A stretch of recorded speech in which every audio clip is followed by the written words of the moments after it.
anunciamos que al final de este hermoso encuentro vamos a estar sorteando un libro, que para participar del sorteo deberíamos ir diciendo los nombres. Se puede hacer, si quieren, habilitar la cámara un momentito y los vamos anotando. Si no, se puede enviar por el chat. El chat tienen el icono a un costado,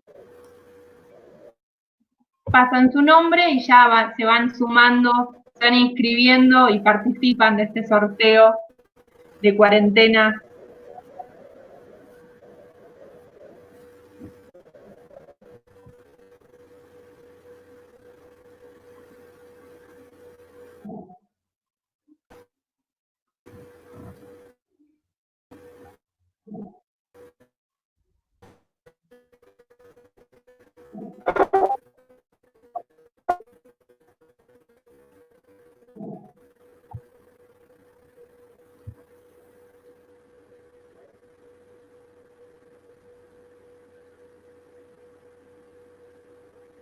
Buenas, Silvio.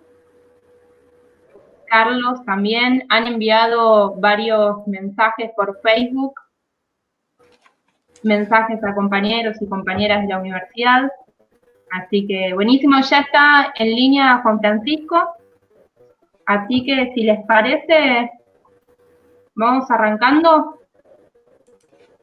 Bueno, iniciamos este proyecto como centro de estudiantes en participación con Juan Francisco, que es el nuevo director de la carrera, con docentes que acompañan, en el marco de la pandemia, de la virtualidad, pero también en el contexto de recuperar nuestra universidad, en este contexto de todas esas luchas que estuvimos dando durante tanto tiempo, que hoy se vuelven una realidad efectiva, que hoy vemos docentes repatriados y repatriadas, nos encontramos con un cambio de rectorado, nos encontramos con que la Universidad de Madres vuelve a encauzarse, vuelve a encontrar su brújula. Así que así es que iniciamos este año, este 2020 tan particular, que además nos vimos en medio de esta pandemia que nos aleja, que en donde es necesaria la distancia social, pero nos preguntamos como seres sociales que somos, cómo hacer para encontrarnos en la distancia. Así que también para darle la bienvenida a ingresantes que eligieron esta hermosa universidad, este proyecto, y que por estas particularidades nos encontramos cada uno en su casa. Bueno, cómo nos vemos las caras, cómo nos abrazamos desde lejos, decidimos hacer este encuentro, este fin de debate, y nos preguntamos qué nos convoca y qué va a ser si no es la revolución y la revolución nuestra americana. Así que en ese marco, hace 15 días tuvimos la primer charla, el primer debate, que fue a partir de la película Revolución, en el marco de nuestro 25 de mayo, película argentina que retrata retrata un poco de nuestra historia. Tuvimos también la presentación y exposición de Juan Francisco, nuestro repatriado director de carrera, y ahora seguimos con nuestra hermosa IT, porque en la carrera de historia nos encontramos con que además, al elegir esta universidad, no solo estudiamos la historia contrahegemónica, sino que además la que queda marginalizada aún de nuestros intentos de proyecto nacional y popular, que busca reivindicar lo marginalizado. Bueno, muchas veces quedan por fuera un montón de otros debates también, porque es muy difícil dar la pelea a la academia, la pelea a lo hegemónico, y bueno, nos encontramos con un amante de la historia haitiana, que además ha incurrido en toda, se ha metido a indagar lo que es esa historia tan sesgada, tan silenciada muchas veces. Así que bueno, en el día de hoy nos convoca la película Queimada, así que damos paso a Juan Francisco. Si el mecanismo que hemos encontrado es silenciar los micrófonos, apagar las cámaras, quedará habilitada la de Juan Francisco, y al finalizar estaremos haciendo el sorteo, haremos una ronda de preguntas, un intercambio, y además elegimos encontrarnos en esta cuarentena, generar un espacio de distensión, tomarnos unos mates a distancia, una cervecita, ¿por qué no? Quien quiera, brindar un poco en nuestro bar virtual. Así que, buenas tardes, Juan, ¿cómo estás? Hola Wanda, hola compañeros y compañeras, ¿cómo les va? ¿Se ¿Se me escucha? escucha? Perfecto, perfecto. Recuerden que también se puede seguir por YouTube, por el canal de Estudiando en Madres. Así que, adelante, compañero.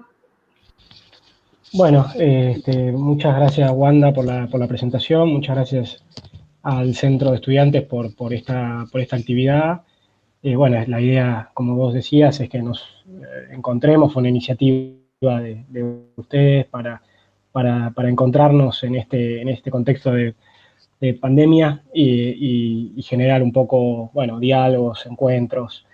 Eh, los que, bueno, les agradezco mucho, obviamente, la invitación y haber organizado esto desde el centro. Le agradezco mucho a todos y a todas por su presencia. Eh, bueno, celebro las palabras y celebro, por supuesto, esta nueva gestión de la universidad con el compañero Rodrigo Codino y esta nueva universidad que vuelve a ser de las madres. Y que volvemos y estamos volviendo, muchos de los que fuimos expulsados durante la gestión anterior. Así que bueno, muy contento con eso. Perdón. El encuentro anterior estuvimos charlando, como decía Wanda, y muchos de los que están acá y muchas de los que están acá estuvieron en ese encuentro. Estuvimos charlando sobre la película Revolución, sobre el cruce de los Andes, y bueno, surgió también hablar de la revolución de Haití y de la película Queimada. Que bueno, supongo que la mayoría de los que se habrán sumado al encuentro la habrán visto, y para quienes no la hayan visto, podemos decir algunas palabras para resumirla. Mi idea es hablar un poco al principio de lo que fue la revolución de Haití, sin excederme demasiado, y después pasar un poco a la película. Eh, Algo que hay que señalar de entrada es que la película no es un reflejo de la revolución haitiana, pero sí está de alguna manera basada un poco en ese proceso y en procesos de independencia de América Latina y también de la descolonización de África y Asia. Es una película que se realizó a fines de la década del 60 por Pontecorvo, que es un cineasta que tiene toda una trayectoria política de izquierda y cinematográfica, y que tal vez la película más famosa es La Batalla de Argel, sobre la Revolución de Argelia. Y si alguno no la vio esa película, por ejemplo, se la recomiendo mucho. Bueno, yo les decía, la película no es un fiel reflejo de la revolución, no es como la película anterior que habíamos comentado, que sí es un reflejo o intenta ser un reflejo histórico del proceso de independencia y particularmente del cruce de los Andes, de San Martín. Así que obviamente ahí está, como le decía, no está reconstruyendo una historia, sino que en todo caso está tomando algunos elementos de ese proceso y de otros procesos. Eso es algo que la idea es ir comentando.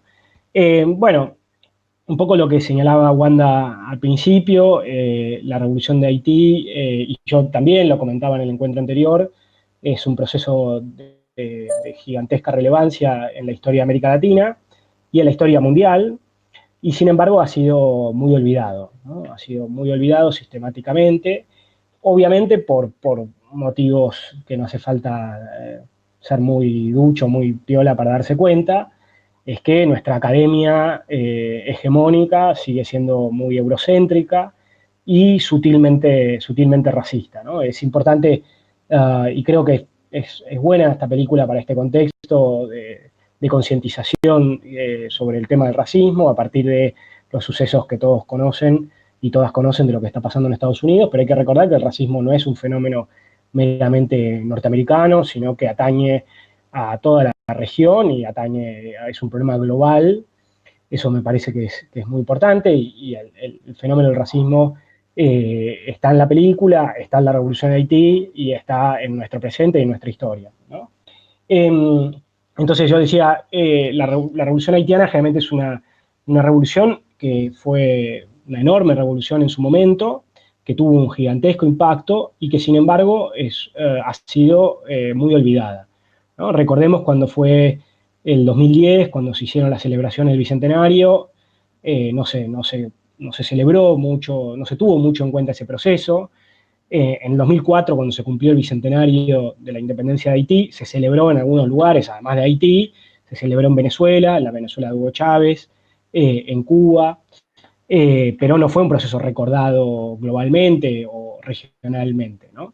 Y hay un olvido que, bueno, en los últimos tiempos, por suerte, ha sido discutido, ha sido retomado, hay cada vez más interés, y por suerte, bueno, es un tema que está recobrando interés, pero sigue siendo, al lado de otros procesos revolucionarios, un proceso muy olvidado. La revolución haitiana tiene varias particularidades. Yo no voy a hacer toda una historia en detalle porque no nos da el tiempo y porque merecería un encuentro solo para eso, o más de uno. Pero la revolución haitiana fue un proceso muy importante por varios motivos. El primero uno de los motivos es por dónde ocurrió, ¿no? Quiero decir, hoy en día Haití generalmente es vista como el país más pobre de Occidente o el país más pobre de América Latina, y los haitianos lo que suelen decir frente a eso es que en realidad es el país más empobrecido de América Latina o de Occidente, y que obviamente critican mucho que se lo presente de esa manera, porque presentar a un país de esa forma ya es catalogarlo de manera muy negativa, y obviamente hay un racismo bastante explícito en esa definición.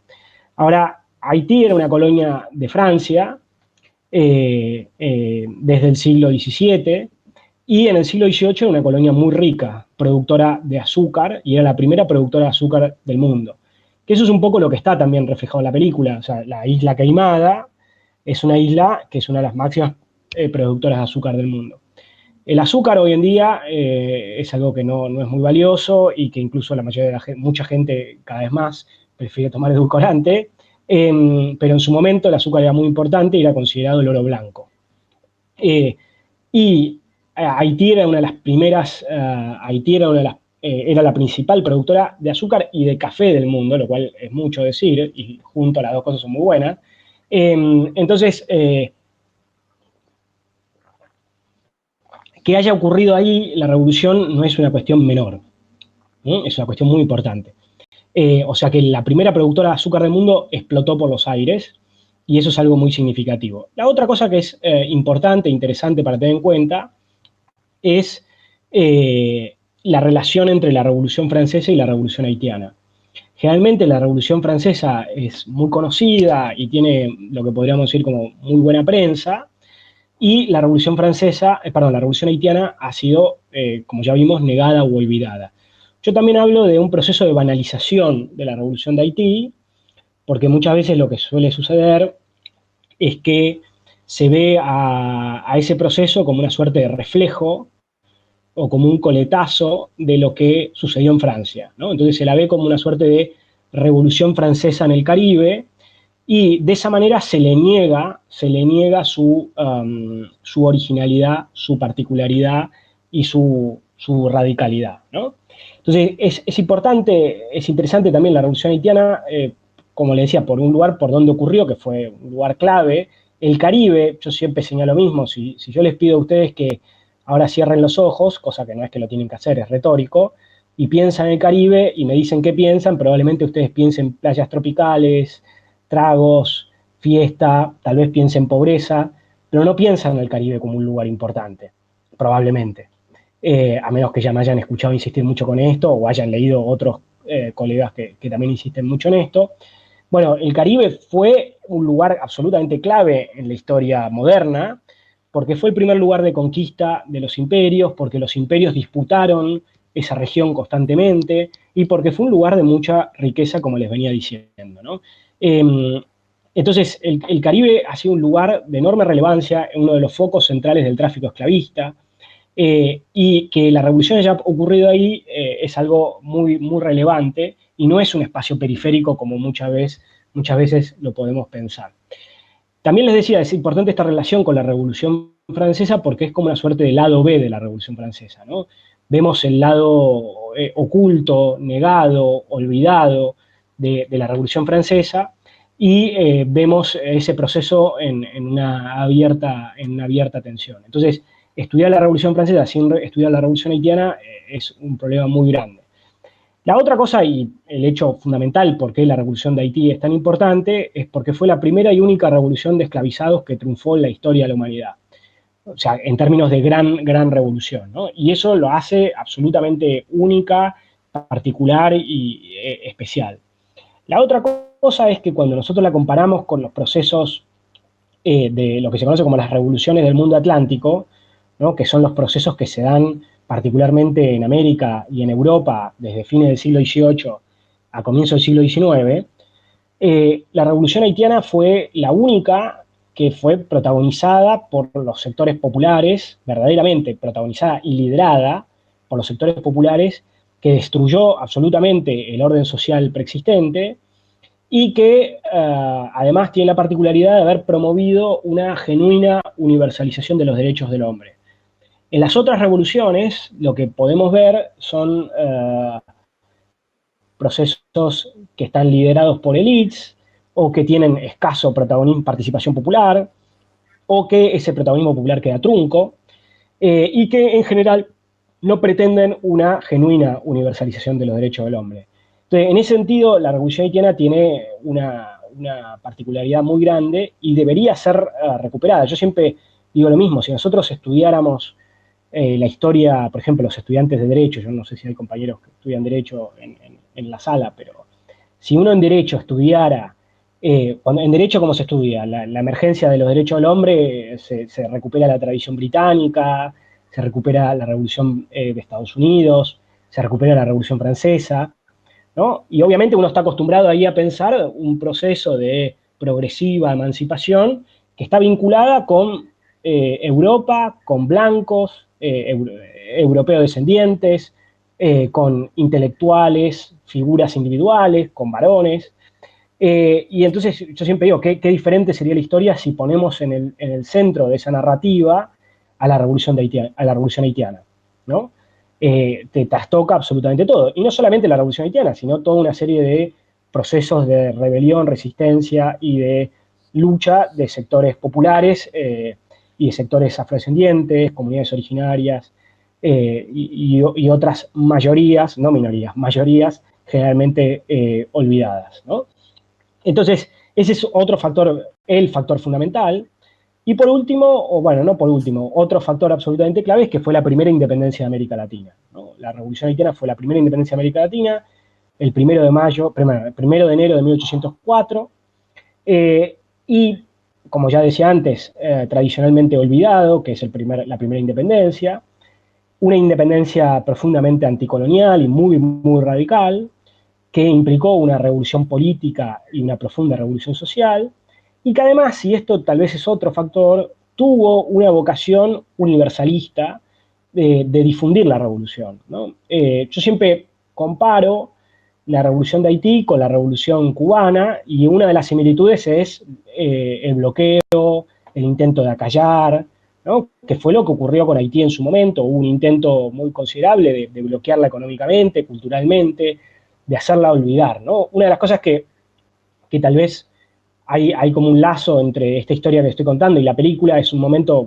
no sé si la vieron, vamos a suponer que la vieron todos, donde William Walker, justamente cuando tienen el personaje de Marlon Brando, cuando tienen que ver qué hacen con José Dolores, él plantea, ¿no?, que muerto es un mártir y que hay un peligro de que se convierta en un fantasma que recorra toda la región. Bueno, la revolución haitiana fue un fantasma que recorrió la región, que generó un montón de rebeliones, conspiraciones, conjuras y lo que a ustedes se les ocurra, que intentaron emularlas y generó pánico entre las élites blancas, ¿no?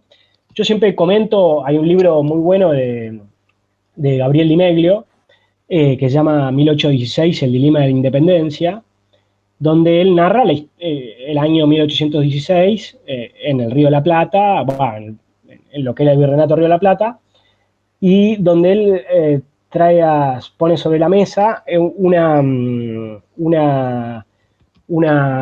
fuente muy interesante, que es un artículo en una gaceta, en la cual se discute el proyecto monárquico de Belgrano, ese proyecto de una monarquía incaica, ¿no? Y entonces ahí alguien en esa gaceta dice, esto es un delirio, porque hacer una monarquía incaica lo que va a hacer es generar una rebelión como la de Tupac Amaru, y también va a generar una rebelión como la de Santo Domingo, o sea, como Haití. Y es impresionante, porque estamos en 1816, esta gaceta es en Buenos Aires, ya pasó bastante tiempo, y sin embargo, Santo Domingo o Haití sigue generando muchísimo pánico, ¿no?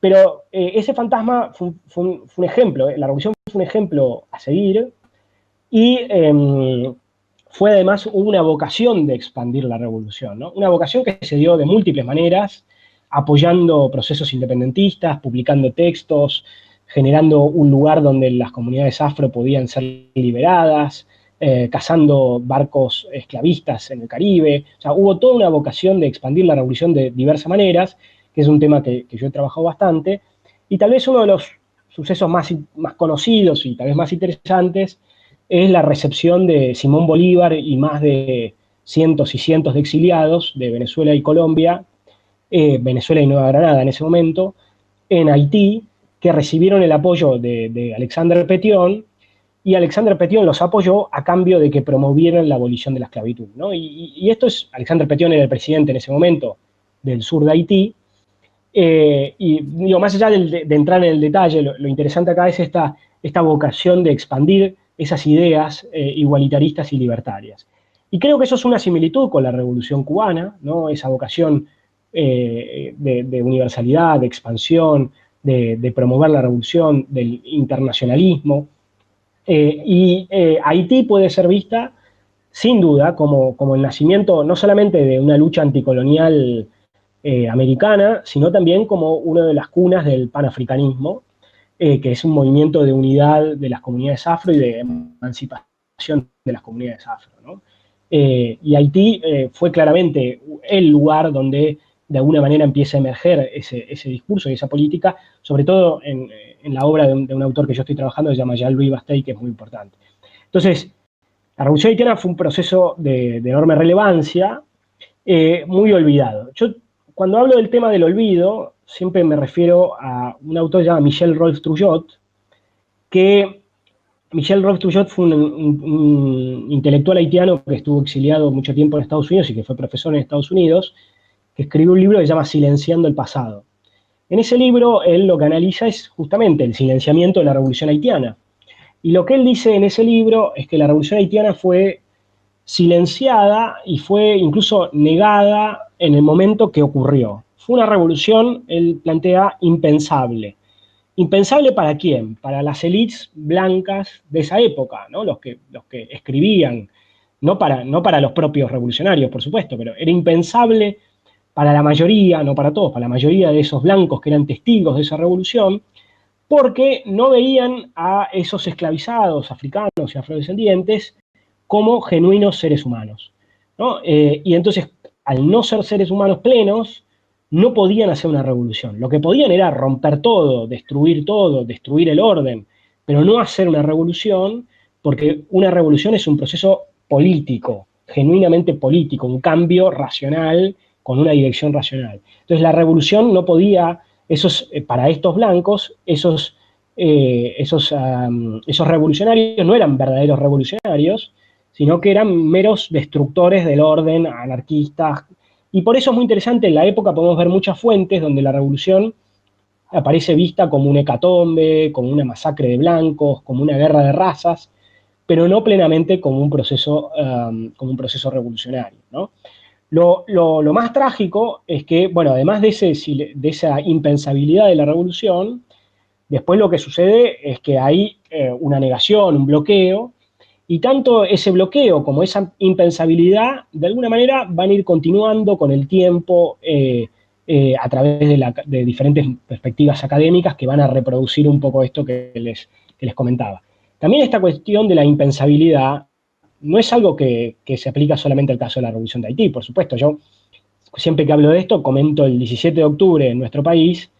Para muchos sectores también fue algo impensable, ¿no? Quiero decir, cuando se movilizan esos sectores populares para liberar a Perón, muchos lo vieron como un aluvión zoológico, como un lumpen proletariado que era movido por la policía y por el ejército, y muchos sectores ilustrados y progresistas de la época, no solamente la derecha, tuvieron gigantescas dificultades para pensar esto. Obviamente que eso no queda ahí, quiero decir, todavía es hoy que escuchamos, leemos analistas que hablan de populismo o de gente que va por el chori y por la coca, etcétera, etcétera, ¿no? Bueno, ahora, después de esta larguísima introducción, lo que voy a hacer es explicar brevemente cómo fue el proceso de la Revolución de Haití, muy brevemente y de manera casi una caricatura, para después pasar a hablar un poco de la película. Les pido disculpas si estoy dando muchas vueltas, pero bueno, es lo que hay. Entonces yo decía, Haití era una colonia de Francia, en ese momento se llamaba Saint-Domingue, y había 500.000 esclavizados, había una minoría blanca, y había también un grupo de lo que en ese momento se llamaban mulatos, y ese proceso estalla en 1789 con la Revolución en Francia, y básicamente, para no entrar en detalle, lo que sucede es que en 1789 se hace la Declaración de los Derechos del Hombre y del Ciudadano, pero esa Declaración de los Derechos del Hombre y del Ciudadano no implica una genuina universalización de los derechos del hombre, porque se da derechos solamente a los hombres, y hombres, para los que hegemonizaban ese proceso, era una minoría. Hombre era una persona blanca, propietaria, ilustrada, europea o europea descendiente. Entonces la mayoría, los trabajadores, los pobres, las mujeres, por supuesto, y los esclavizados y no blancos quedaban afuera. Y obviamente los 500.000 esclavizados de Haití quedaban afuera, y también los esclavizados de Guadalupe, de Martinica, de la isla de Reunión, quedaban afuera, ¿no? Ahora, eso dentro del propio proceso de la Revolución Francesa va a ir dándose un ensanchamiento, que es decir, la propia Revolución Francesa, cosa que no me voy a meter mucho ahora, va a ir generando un proceso de disputa por esos derechos del hombre y disputa por la participación política.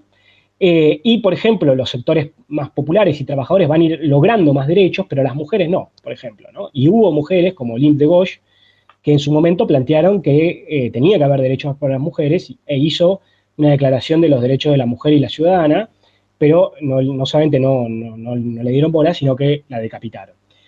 En el caso particularmente de la isla, que es la que nos convoca, lo que hubo fue en 1791 una masiva revolución de miles y miles de esclavizados y esclavizadas, que básicamente, aunque es un poco bastante complejo esto, pero básicamente lo que decían es: ustedes hablan de derechos del hombre y nosotros somos hombres, somos iguales a ustedes, queremos derechos, ¿no?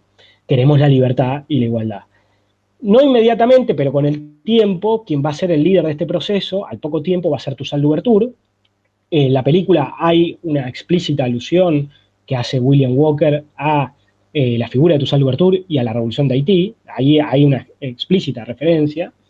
Y ese proceso, bueno, implica una muy gigantesca revolución que llega a un momento donde Francia, en 1793, declara abolida la esclavitud, ¿no? En un proceso de dos tiempos, 1793-1794, y lo hace fundamentalmente por motivos desde el punto de vista más bien pragmáticos, aunque no solamente pragmáticos, pero más bien pragmáticos, debido a que la revolución de los esclavizados y la intervención de potencias en la isla, particularmente de Inglaterra y de España, estaban poniendo en riesgo la continuidad del colonialismo. Entonces, desde mi punto de vista, para mantener el colonialismo, para mantener la isla en sí misma, se termina aboliendo la esclavitud. Eso es algo que uno podría llegar a analogar con lo que sucede en la película. La película se declara abolida la esclavitud por motivos pragmáticos, no tanto para mantener el colonialismo, sino fundamentalmente para, de alguna manera, mantener el trabajo de los sectores populares y los sectores esclavizados de otra forma. Sobre ese tema después vamos a volver, pero quiero decir, ahí lo que estamos viendo en la película es una presentación de la abolición de la esclavitud en una clave claramente pragmática y desde una lógica más bien economicista, edulcorada y presentada como algo positivo y civilizatorio, ¿no? Entonces, en 1794 se termina aboliendo la esclavitud y a partir de ese momento se da un proceso muy complejo de alianza entre Francia y los sectores esclavizados liderados por Toussaint Louverture, que dura hasta 1802, cuando Napoleón Bonaparte decide que, bueno, ese experimento que estaba ocurriendo en el Caribe ya no se podía permitir que viviera, y decide mandar una expedición de casi 50.000 soldados para terminar con esa revolución. Básicamente lo que había pasado de 1794 a 1802 son 2 millones de cosas, pero no tenemos tiempo. Pero lo más importante para esto es que lo que iba pasando es que en esa alianza inestable entre Francia y los esclavizados rebeldes, quien iba ganando cada vez más peso eran los esclavizados rebeldes y la figura de Toussaint Louverture. Esto también puede más o menos analogarse a la película, en el sentido de que al principio los sectores criollos liderados por Teddy Sánchez y los sectores esclavizados de José Dolores trabajan en conjunto hasta que vuelve a estallar la rebelión de José Dolores y la rebelión de los esclavizados, ¿no? O sea, como que se termina rompiendo esa alianza inestable. Pero bueno, eso en todo caso ahora después lo retomo. Entonces, en 1802 Napoleón manda una expedición liderada por su cuñado Víctor Emmanuel Leclerc.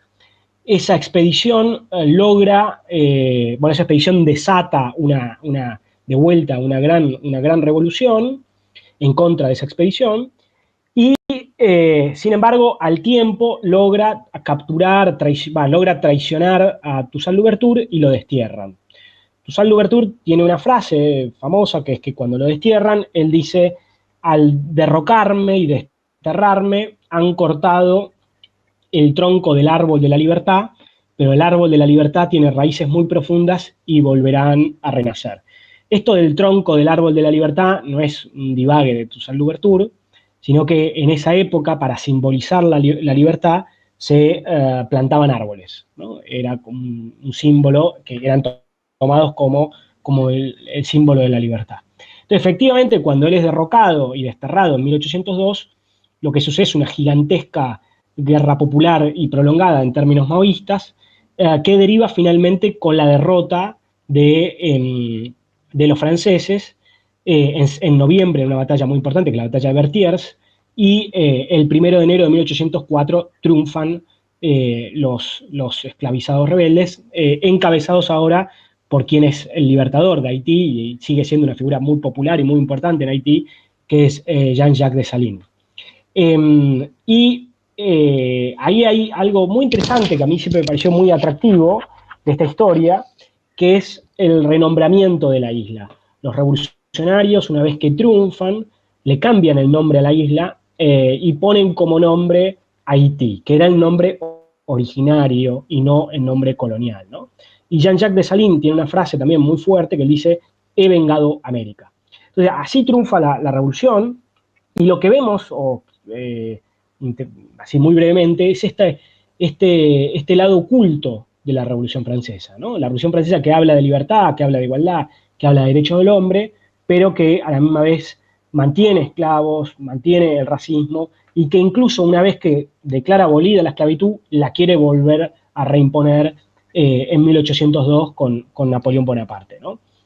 Hay una parte de la historia que es trágica, y esto me parece que también es muy analogable a la película, que es lo que sucede, lo que termina sucediendo posteriormente. La revolución implica un éxito gigantesco en términos político-militares, y posteriormente hay unas crisis políticas internas en Haití, pero lo que me interesa señalar acá es el momento de 1825. Francia había intentado reconquistar la isla de diferentes maneras, y en 1825 lo que termina haciendo es reconociéndole la independencia a la isla a cambio del pago de una suma millonaria de 150 millones de francos como indemnización, ¿no? Y no es que le sugieren esto, no es que se lo plantean amablemente, sino que mandan una misión diplomática y militar que impone este reconocimiento de la independencia y que básicamente, si no se la quiere aceptar, lo que está es la posibilidad de la guerra, ¿no? Entonces, se lo hace bajo amenaza. Ese reconocimiento de la independencia rápidamente deriva en lo que hoy llamaríamos un default, la imposibilidad de pagar esa indemnización, y Francia lo que dice es, bueno, no pueden pagar, acá tienen un empréstito, ¿no? Acá tienen un empréstito y acá tienen ahí comienza lo que se conoce como la doble deuda externa.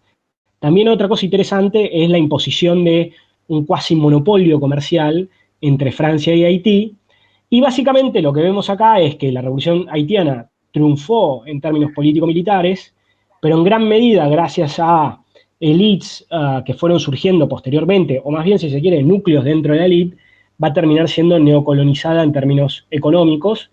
Incluso con el tiempo, sobre todo posteriormente, va a darse un proceso de neocolonialismo cultural bastante intenso y un enfrancesamiento de las élites bastante grande, sobre todo de núcleos de la élite, no necesariamente de todas.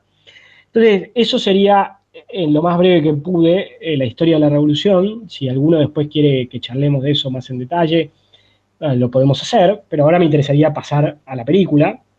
Y como les decía antes, la película no es una historia de la revolución de Haití, como podrán haber comparado claramente, pero sí de alguna forma está basada o tiene algunos elementos de ese proceso.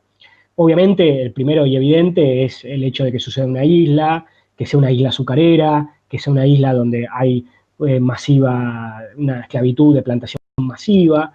El hecho de que todas las comunidades originarias hayan sido destruidas y haya habido un proceso genocida al comienzo de la conquista. Hay una estructura similar en términos sociales, como vengo diciendo, socioeconómicos. También es importante la figura de los mulatos como una figura intermedia, ¿no? Una figura, Teddy Sánchez, ¿no? Que aparece como una figura que quiere blanquearse, ¿no? Y que no se quiere reconocer como afrodescendiente y quiere formar parte de la élite blanca. Después el tema, por supuesto, del neocolonialismo también es un tema que es analogable. Y también, como yo les decía, en realidad este proceso digamos, la película refleja no solamente este proceso, sino también como una metáfora de los procesos más amplios de la independencia de América Latina y de la descolonización también de África, que está, recordemos el año en que se hace la película, a fines del 60, del 69, donde esos procesos son procesos candentes y donde todavía hay luchas por la independencia, pero además hay procesos de neocolonialismo muy fuertes, ¿no? Algo que es interesante es, bueno, obviamente la película tiene un protagonista central, que es Marlon Brando, que es William Walker. La referencia a William Walker hace referencia a un filibustero norteamericano que jugó un rol muy negativo en Centroamérica en la década del 50 del siglo XIX, ¿no? Que terminó como líder se impuso como líder de Nicaragua y reimpuso la esclavitud en Nicaragua y que generó después una gran rebelión en contra de él y uniendo a los países centroamericanos en contra de esta figura de William Walker. Claramente Marlon Brando, aunque es británico acá, ese nombre, William Walker, claramente está haciendo referencia a este filibustero norteamericano que les comentaba. Claramente lo que vemos en Marlon Brando es una figura que representa al imperialismo británico, esto es muy evidente y es explícito, pero que puede ser visto de manera más amplia, digamos, como los imperialismos en general, que buscan de alguna manera intervenir en los procesos internos, instrumentalizar a sectores internos para beneficiarse en términos políticos y económicos. Y en este caso lo que vemos es una instrumentalización de dos sectores. Por un lado, los sectores esclavizados, liderados por José Dolores, y por otro lado, lo que vemos es la instrumentalización de sectores criollos para independizarse de Portugal, Una cosa que es interesante, por solo mencionar, es que no había colonias en el Caribe portuguesas, digamos. Queimada, por si no quedó alguna duda, no existe, es una metáfora. Y el Imperio portugués no tenía colonias en el Caribe, aunque sí, por supuesto, tenía colonias en América y en África, desde ya. Y entonces lo que vemos ahí es el rol del imperialismo instrumentalizando a diferentes sectores en pos de sus propios intereses. Y tal vez una de las cosas más discutibles de la película, ¿no?, es que uno podría hacer una lectura donde la rebelión de los esclavizados surge a partir de esta instrumentalización que hace William Walker. O sea, es como que, de alguna manera, hasta que William Walker no aviva una llama o no promueve esa rebelión no cuaja del todo. De hecho, en la película, William Walker, cuando llega, se quiere contactar con un líder anterior, que era Santiago, si mal no recuerdo, que había sido ejecutado, ¿no? O sea, vemos, en la película no lo muestra, pero vemos que hubo un intento de rebelión anterior, o una conspiración anterior hecha por este Santiago, que evidentemente tenía vínculos con William Walker, lo cual de alguna forma nos está mostrando que las rebeliones surgen a partir de actores blancos que promueven esto, ¿no? De hecho, en la película hay como una suerte de idea, que es que al principio Walker incentiva la rebelión y es el que aviva e impone ciertas ideas sobre la libertad, y que luego con el tiempo esas ideas se radicalizan y se autonomizan. De hecho, hay un momento donde William Walker lo plantea explícitamente, donde dice Inglaterra da estas ideas, las promueve, y después esta gente actúa por su cuenta, autónomamente, ¿no? Y se va en contra de la propia Inglaterra. Esta tal vez es una de las cuestiones más discutibles de la película, ¿no? Porque de alguna forma los sectores esclavizados y afrodescendientes en este imaginario pierden agencia, digamos, no aparecen como sujetos plenamente autónomos, sobre todo al principio, sino que son instrumentalizados por los blancos, que son los que les dan esta idea de libertad. Ahora, y esto es importante, esto puede ser analogable al proceso de Haití. Quiero decir, en la revolución de Haití, en la lectura, hay una lectura muy tradicional de la revolución haitiana que plantea algo parecido. Quiero decir, que no es lo que yo pienso. Ya, yo pienso que la revolución haitiana fue un proceso organizado por los propios esclavizados en pos de su libertad y su igualdad, pero hay toda una historiografía que incluso en un tiempo fue dominante, que lo que va a decir es algo similar a lo que vemos en la película.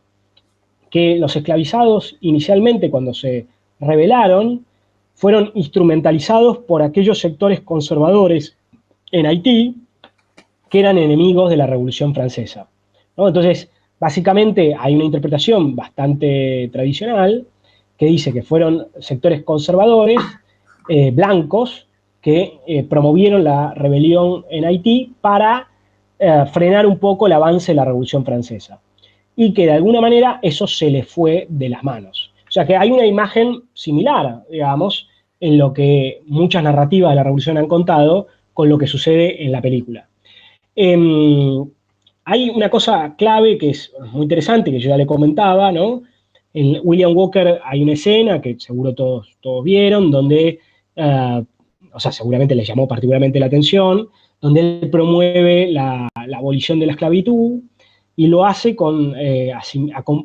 comparando a los esclavizados con las esposas y a los obreros con las prostitutas, ¿no? Entonces intenta convencer con toda esa interpretación que es mejor y es más eficiente y es más barato tener tener obreros a tener esclavizados, ¿no? Es interesante porque ahí vemos que algunos se oponen, hay una discusión, y también es muy interesante cómo todo ese discurso más bien de eficiencia económica que existía en el siglo XVIII, y que, por ejemplo, ya lo podemos encontrar en la figura de Adam Smith, que va a plantear que es mejor, digamos, la libertad de los trabajadores a tener esclavos, es más eficiente en términos económicos. Y es interesante porque en la película, bueno, hay algunos que se oponen a esa idea, de los propios criollos, pero también porque se intenta encubrir esas ideas con la idea de libertad, de civilización, ¿no? La crítica a la civilización aparece muchas veces en la película, esa tensión entre la civilización y la barbarie, me parece que está constantemente en la película, ¿no? Entonces, decíamos, bueno, en la primera etapa vemos ese proceso de instrumentalización y esa rebelión que es generada, y vemos cómo, en última instancia, son los criollos, liderados por Teddy Sánchez, quienes terminan hegemonizando la revolución, y lo que vemos es que la rebelión de José Dolores termina siendo, de alguna manera, aplacada o forzados a rendirse frente a los criollos y son obligados a volver a trabajar, digamos, ¿no? Esto es interesante y puede ser también analogable con el proceso haitiano, porque de alguna manera es un poco lo que ocurre, aunque no tal cual, es diferente, pero es analogable a lo que ocurre en esa etapa que yo le decía de 1794 a 1802, donde de alguna manera, luego de una enorme rebelión, revolución y libertaria, los esclavizados vuelven a trabajar, ahora por un salario, ¿no?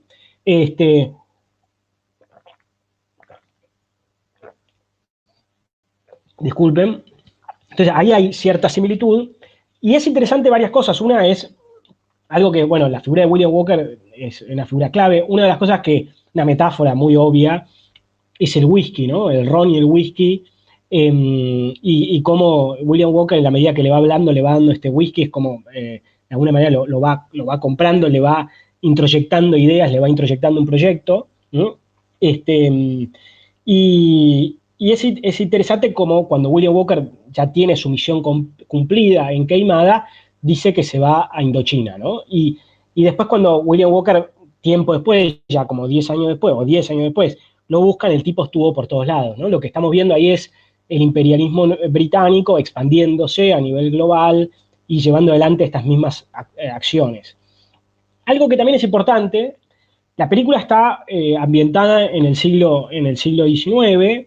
La Revolución Haitiana en realidad tuvo su momento de eclosión y su proceso más importante a fines del siglo XVIII, pero es importante recordar que en el siglo XIX Inglaterra se convirtió en la campeona de la crítica al tráfico esclavista, ¿no? Y eso es importante porque de alguna manera está reflejada en la película, cómo a partir de ideas de libertad y de abolición de la esclavitud, Inglaterra está sacando una tajada y un provecho muy grande en términos económicos a partir de, sobre todo, el neocolonialismo económico, ¿no? Entonces, en esos 10 años de una parte de la película a la otra, lo que hubo fue esta compañía británica que logra monopolizar el comercio y la producción de azúcar en Queimada, y también en ese momento, digamos, lo que tenemos es la nueva rebelión de José Dolores, donde claramente ahora sí es una revolución que actúa de forma absolutamente autónoma, ¿no? Absolutamente autónoma y con sus propias ideas y su propia agenda, y ya no formando parte de un proceso más amplio.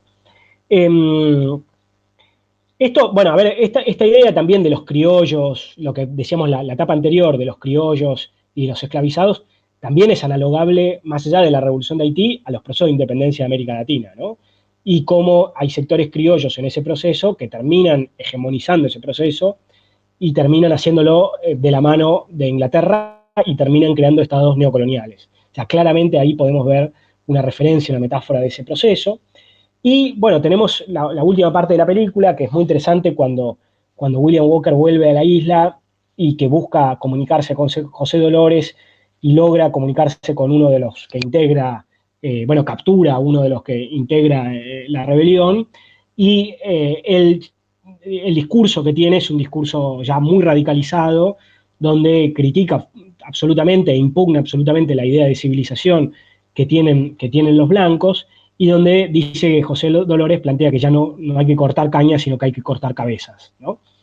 Esta idea de cortar cabezas y cortar cañas, la verdad que yo no sé, pero es muy interesante, no sé si Pontecorvo sabía esto o nada, pero hay una historia, esto es un pequeño paréntesis, hay una historia muy risueña, o una anécdota muy interesante, que es que Francisco de Miranda, ¿cómo se dice? El precursor de nuestras independencias y el precursor de la idea de unidad de América, tuvo un paso por Haití en 1806, estuvo un mes en Haití y logró el apoyo de Haití para hacer una expedición independentista.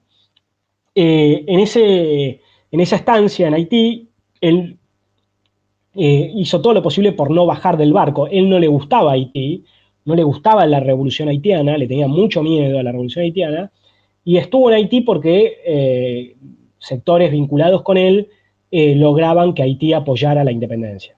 Ahora, lo interesante es que cuando hay un momento donde él una vez baja del barco y se vincula con un general haitiano, tiene una entrevista, un encuentro con un general haitiano de la revolución, y este general haitiano le pregunta: che, Miranda, ¿cómo pensás hacer la revolución?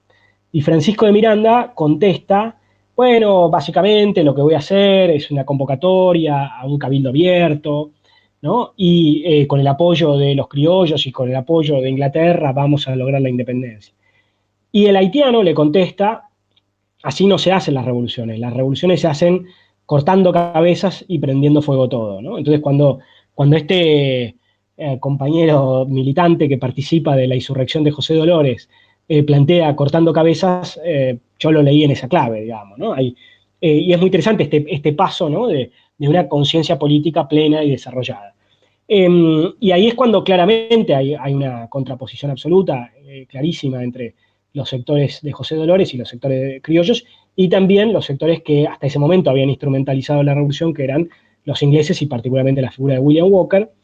Y ahí hay otra cosa que es interesante, que también claramente hace referencia a la historia latinoamericana del siglo XIX y también a la historia latinoamericana de la época en la que se hace la película, que es la lucha antiinsurgente, ¿no? Digamos, básicamente ahí William Walker, cuando está discutiendo con los otros, bueno, cómo luchar contra esta interinsurgencia, básicamente lo que está diciendo es que hay que sacarle el agua al revolucionario para que el revolucionario, en términos maoístas, no sea un pez en el agua, ¿no?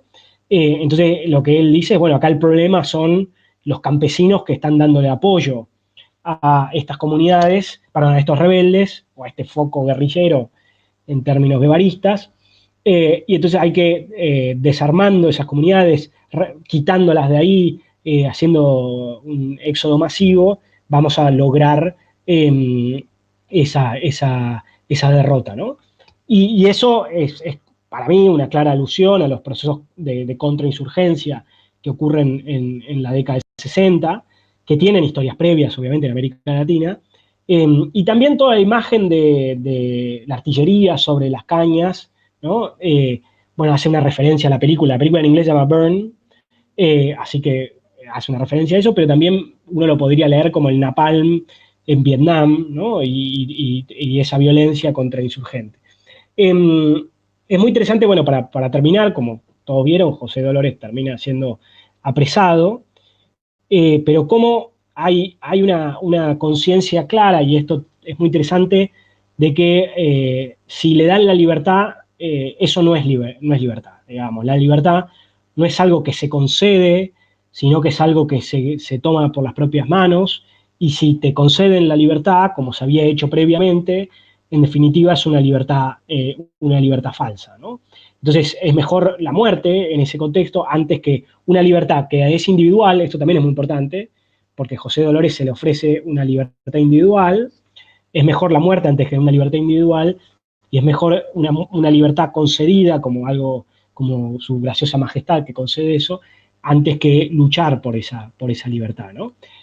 Acá hay un montón de ideas que pueden vincularse al pensamiento de Frantz Fanon, ¿no? Y a teorizaciones del movimiento anticolonial y de la negritud del siglo XX, ¿no? Y que todavía ideas que se siguen discutiendo sobre qué significa la lucha por la libertad, ¿no? Por supuesto, también en la película puede haber una referencia a la relación amo y esclavo de Hegel, que es algo que el propio Frantz Fanon también tomó mucho y puso en discusión desde una perspectiva de la cuestión racial, ¿no? Ahí hay elementos muy interesantes.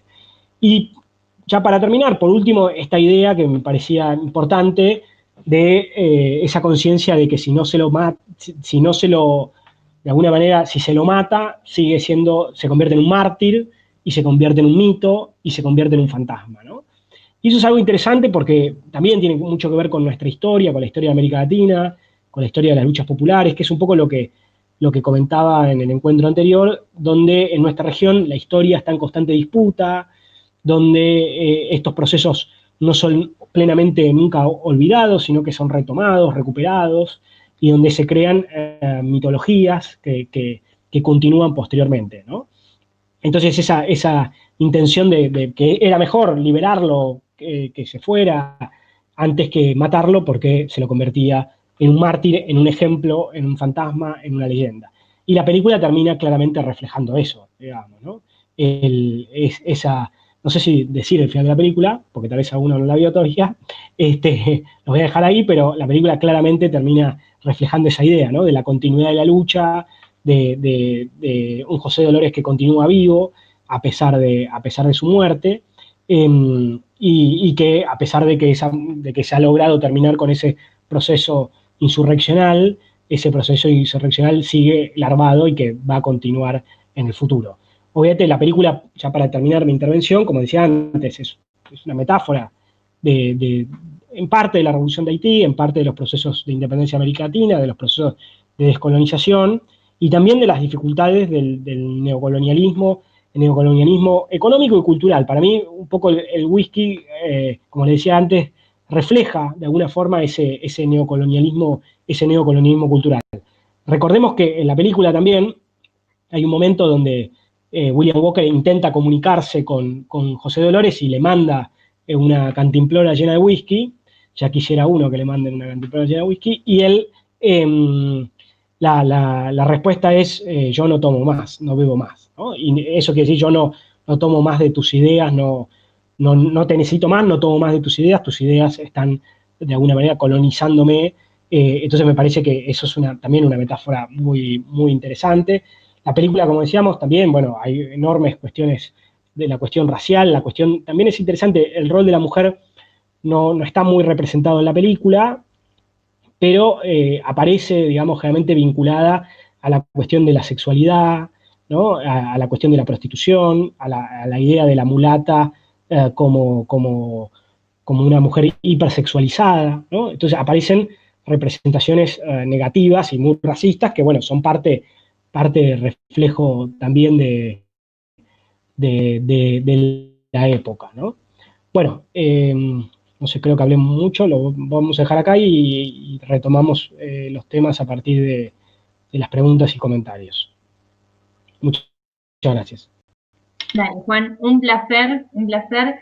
Tomo esto último que decías, esa escena de Ya no bebo, es maravillosa, trabajar, ¿no? Esa implantación cultural en la que se sostuvo y se sostiene e intenta perdurar el colonialismo, todo eso, toda la opresión, y el que ya no bebamos más de eso me parece, y lo tengamos claro, me parece importantísimo.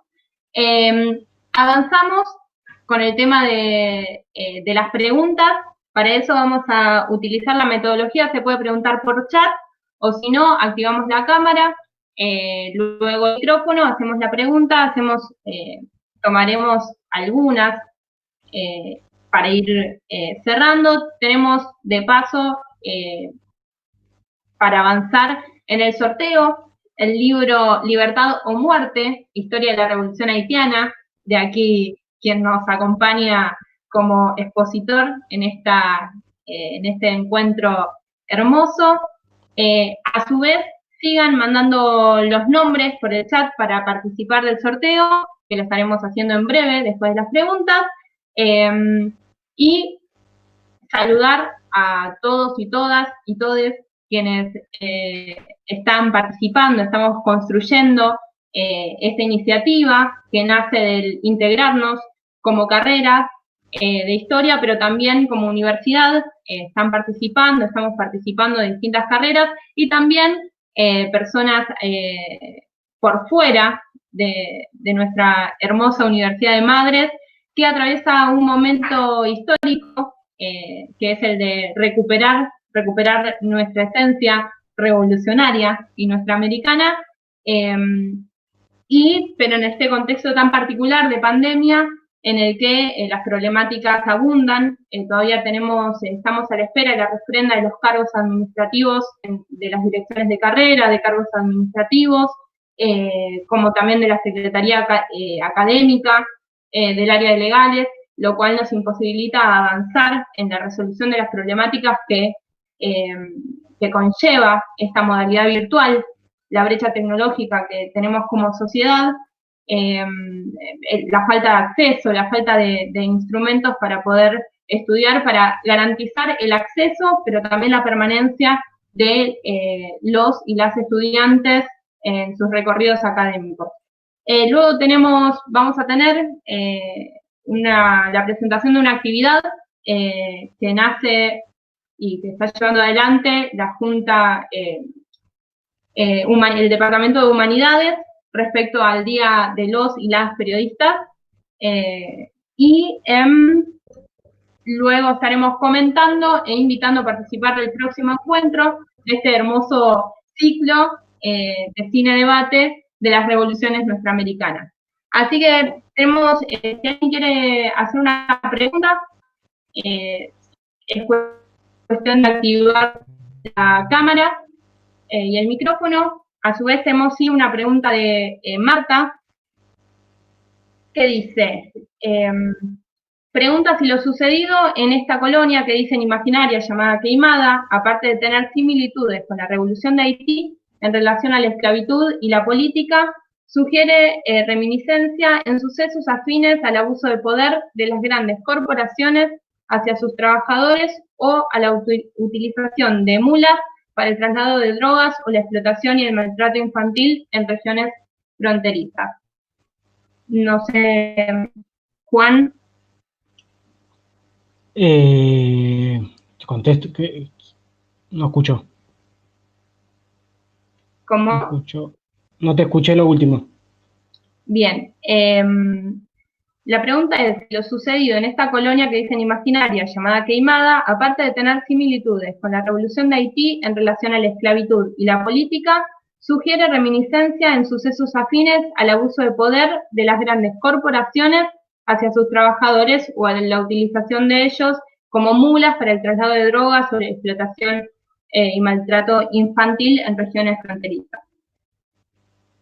Bueno, me parece, digamos, claramente hay una crítica a las grandes corporaciones, eso está claro, es evidente, y hay también una idea de que ser obrero en definitiva es ser un esclavo, ¿no? Y eso está casi explícitamente dicho por los sectores rebeldes esclavizados, así que eso es muy explícito. Lo que pasa es que el eje está puesto en el tercer mundo, porque estamos en el marco de las luchas, como decía, nosotros tenemos que recordar que estamos a fines del 60, donde el calor del eje fundamental de las revoluciones pasa por lo que en ese momento se conocía como el tercer mundo, y Pontecorvo tiene una filmografía que antes de esta película tiene la película de como les decía, la película de batalla de Argel, donde lo que estamos viendo es una historización o una referencia constante a esos procesos del tercer mundo, ¿no? Entonces, el eje no está puesto en los sectores obreros tradicionales, sino en el sufrimiento de las rebeliones de los sectores populares de lo que en ese momento se llamaba tercer mundo. Pero obviamente hay una crítica muy fuerte a las grandes corporaciones. La cuestión de la droga me parece que no está presente. Por lo menos yo no lo veo presente. Tal vez sí y no lo veo. Tampoco era un tema, digamos, tan acuciante o tan central o construido como un tema central en ese tiempo, digamos, ¿no? En el tiempo de la película. No sé si más o menos contesté. Dale. Tenemos a Sergio, que quiere hacer una pregunta, luego Romy, acá en la historia presente. Sergio. ¿Puedes Sí, hablar? sí, yo apreté el micrófono, ¿me escuchan? Sí, Ah, fenómeno, no sé si me ven también. yo te También. veo. Ah, fenómeno, bueno. No, yo quería más que nada comentar más que una ensalada rusa, es una ensalada antillana, Pontecorvo, es una visión muy eurocéntrica, a tal punto que casi al final de la película, el personaje de Marlon Brando, Walker, le enseña inclusive a hacer el nudo de la horca al negro. O sea, los negros son, como decía vos en un principio, no están en grado de hacer una revolución, no son seres humanos, a tal punto que le tiene que enseñar hasta eso. Ese es el mensaje eurocéntrico. Los negros no saben, yo les tengo que enseñar cómo se asalta un banco, les tengo que enseñar cómo se organiza una revolución, cómo sigue y quiénes son los que tienen que educar o curar una vez triunfada la revolución. A mí me tocó ver por primera vez esta película en mi autoexilio del fin de los 90, el principio de los 2000 en Italia, y bueno, me paré con el PC italiano y la gente lo veía como un hecho histórico, no como una metáfora que entendemos claramente nosotros que es una metáfora. No se puede entender como un hecho histórico. Portugal nunca estuvo, como dijiste vos, y, y aparece, o sea, creo que Pontecorvo se cuida de no nombrar a Francia, porque ya había hecho la batalla de Algeri, y la batalla de Algeri sería en italiano, y bueno, no quería meterse nuevamente con los franceses, evidentemente, y entonces se cuida de eso, porque es una producción franco-italiana la película. Entonces esta mezcla indefinida de tiempo y espacio, porque está en 1840 inclusive la película, y nosotros lo entendemos como una metáfora, pero yo recibí críticas como que diciendo, bueno, vos la estás viendo de una visión latinoamericana, o sea, me criticaron de que yo defendiera otra, tuviera otra visión más auténtica. Ellos tenían la verdad consagrada, que es esa la visión que tienen de los movimientos revolucionarios, por lo menos del siglo XIX. No sé qué, no quiero indagar, no indagué mucho más sobre otras revoluciones más modernas, pero bueno, eso, la visión eurocéntrica de la película, eso no, está clarísimo, nada más que eso. Dale. Luego tenemos también a Romy. Romy, ¿querías hacer un comentario, hacer una consulta? Sí, hola a todos. ¿Cómo están? Dale. Voy a hacer una pregunta que tiene que ver con la película específicamente, eh, que va en línea a lo que dice Sergio, que Sergio te mando un abrazo, me reí mucho y comparto en parte lo que dice. La escena cuando la primera vez que triunfa la rebelión y bueno, y ellos quedan como administradores de la isla, aparece esto de no saben administrar, no, desconocen sobre el comercio, desconocen sobre el funcionamiento del gobierno, entonces terminan cediendo frente a las presiones coloniales y vuelven otra vez a la plantación, digamos. Como un poco en línea lo que dice Sergio, esto de, bueno, no saben nada, digamos. Como una visión bien paternalista, bien occidental, bien infantil sobre el colonizado, digamos. Después, otra cuestión que no tiene y no tiene que ver con la película, que es, acá un compañero también lo trae, que es el artículo 14 de la Constitución, de la primera Constitución haitiana. Este artículo donde se sentencia que somos todos negros a partir de ahora. Eh, la pregunta es, sobre todo pensando en Gruner, digamos, ¿no? En esta idea de que si vos también ves que, digamos, que este artículo, si cristaliza esta contramodernidad, digamos, de la que él habla, si este hecho es el primer hecho contramoderno, podríamos decir, ya que lleva al límite, o mejor dicho, obliga a Francia a abolir la esclavitud y hace de esa particularidad algo universal, digamos, si coincidís también con esta lectura de Grum. Eso, gracias.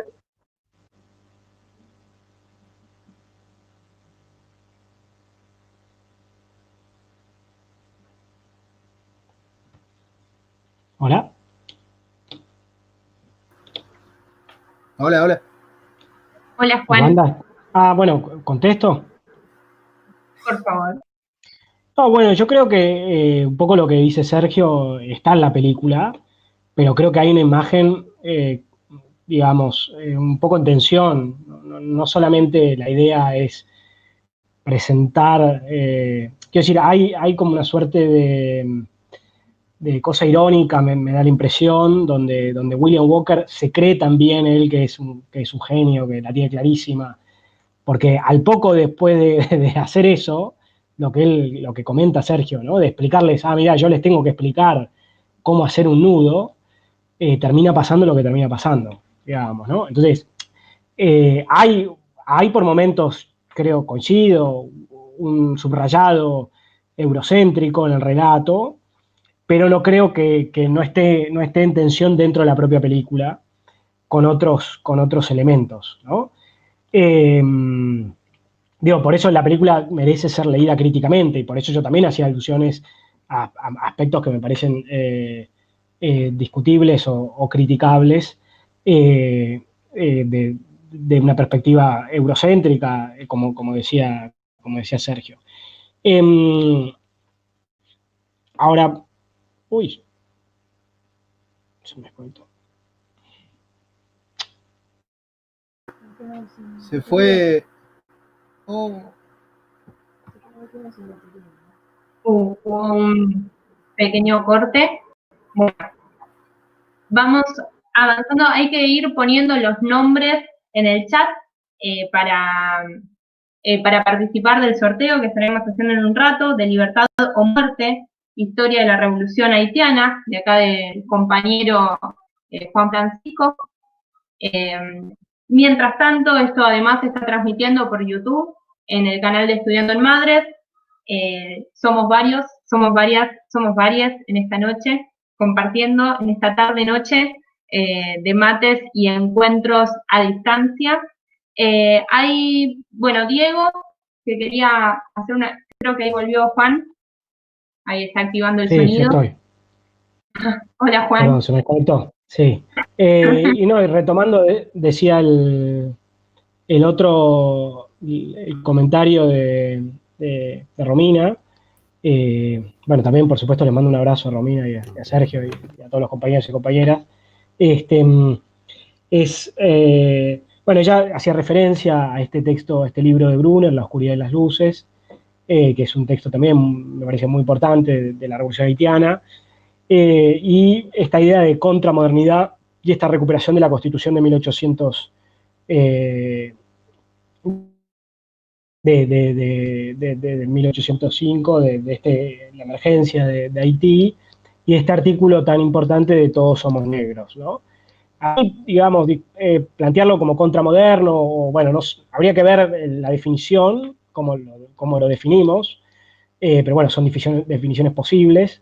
Sí, coincido plenamente que la Constitución y el propio proceso haitiano es evidentemente un proceso que va en contra de las directrices centrales de esa modernidad eurocéntrica, racista, colonial, hegemónica que se da en ese momento. Así que sin duda el proceso haitiano pone en tensión eso. Esa idea de todos somos negros que inaugura esa constitución es muy interesante en varios sentidos. En un sentido clave es desracializar y poner en tensión la idea de lo que es ser negro, digamos, ¿no? Y repolitizar la idea de que es ser negro, porque ese artículo hay que leerlo con otros artículos. Lo que es importante tener en cuenta acá es que en el proceso de Haití, en esta expedición que había hablado de Napoleón, había sectores blancos que se dieron vuelta, ¿no? Particularmente los más importantes fueron los polacos, pero también hubo alemanes que se dieron vuelta y que no apoyaron, se dieron cuenta que estaban luchando del lado equivocado, se dan vuelta, apoyan a los ex esclavizados, rebeldes, y entonces los que triunfan en el proceso revolucionario son africanos, afrodescendientes, pero también hay blancos, polacos y alemanes. Y esa constitución establece que todos son todos son negros, incluso los polacos y los alemanes, ¿no? Entonces ahí lo que estamos viendo es que lo negro quiere decir otra cosa. Ser negro quiere decir una solidaridad de los que, ya no quiere decir algo negativo, primero y principal, segundo, que no es algo meramente fenotípico, biológico, sino que de alguna manera está queriendo decir, somos todos aquellos que hemos luchado mancomunadamente en contra de la violencia racista, esclavista. Y, por ejemplo, Dessalines, Jean-Jacques Dessalines, se refería a los polacos como los negros de Europa. ¿Eran negros? No, más blancos no se me ocurre, pero se refiere a ellos como los negros porque habían sufrido y sufrían constantemente el colonialismo y la explotación dentro de la misma Europa, ¿no? Entonces ahí hay todo un juego de resignificaciones de lo que significa ser negro, lo que significa la blanquitud, y lo que significa la igualdad y la libertad, que van en contra, de alguna manera, de las directrices hegemónicas y centrales de esa modernidad. Así que bueno, me alegro que Romina traiga a colación ese libro de Gruner, que es tan importante, y también la mención de esa constitución, que también es muy importante y muy valiosa, y que también tiene que ver con este proyecto emancipatorio universal que les comentaba antes, que no queda solamente enmarcado en Haití.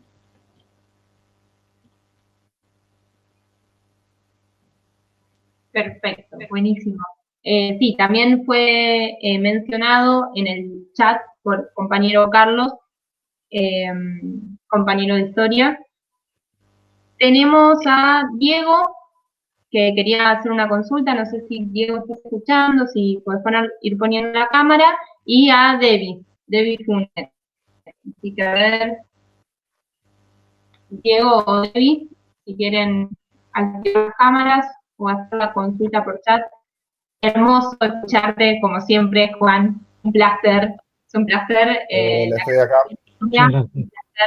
¿Se escucha? Bien. ¿Se escucha? Sí. Estaba haciendo mi capacidad de amor por la carrera. Hola, Diego. ¿Se escucha perfecto?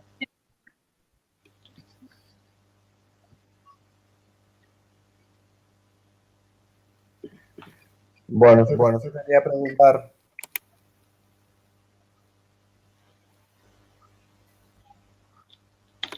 Sí.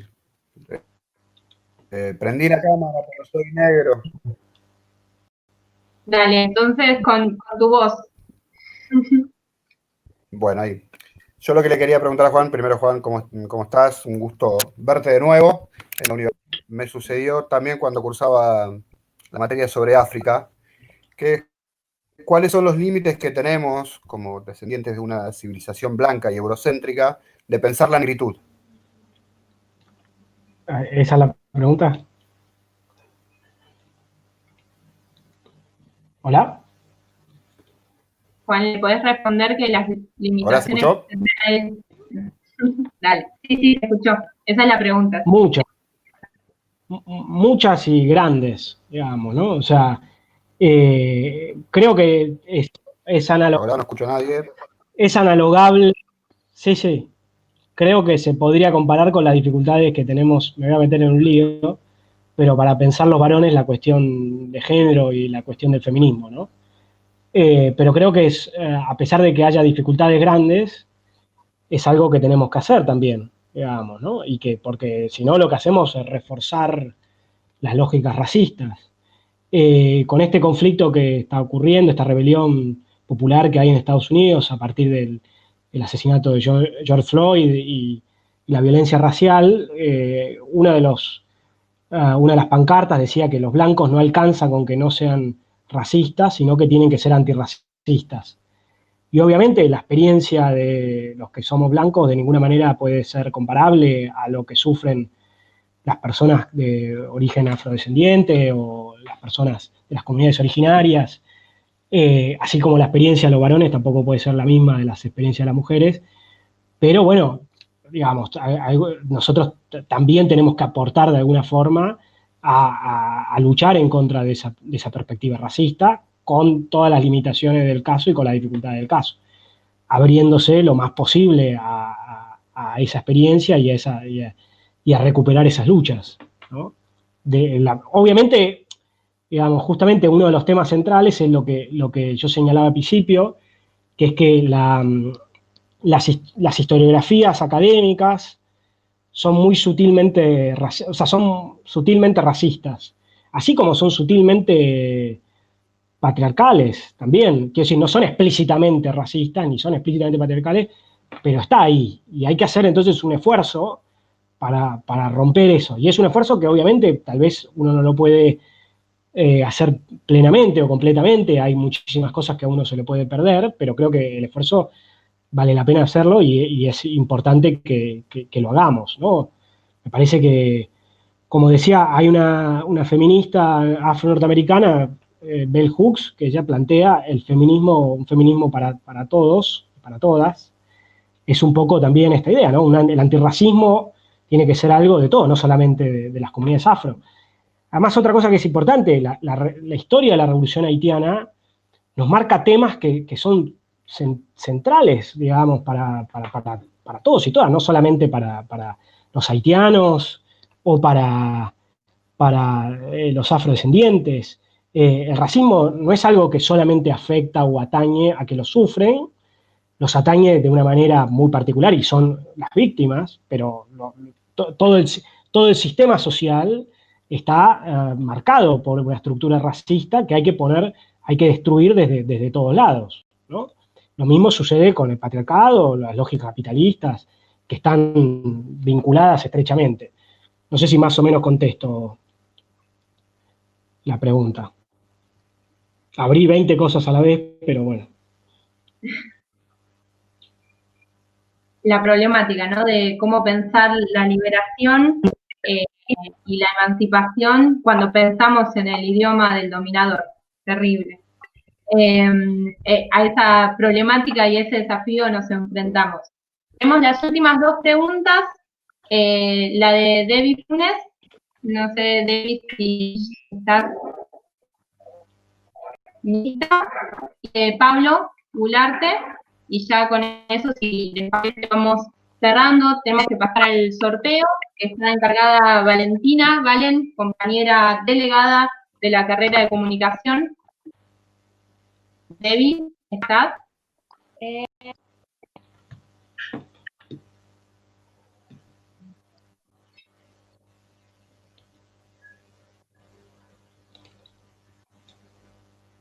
El resto, si vamos a las cámaras, Sí, perfecto, salvo gracias. Juan Francisco, darle mayor conexión a la compañera. ¿Ahí se me escucha?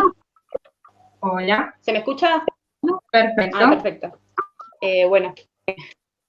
Sí, también cuando vi la película me pareció que tenía una mirada bastante eurocéntrica, como dijo el compañero Sergio. También observé que usaban el hambre como herramienta de dominio, y cuando el personaje de William vuelve 10 años después, no se ve una mejora en la calidad de vida de toda la comunidad. Así que el final de la película deja un gusto bastante negativo, un gusto amargo, porque si bien conocemos en profundidad qué fue lo que pasó después con Haití, la película nos deja entender que no hay esperanzas como para una revolución.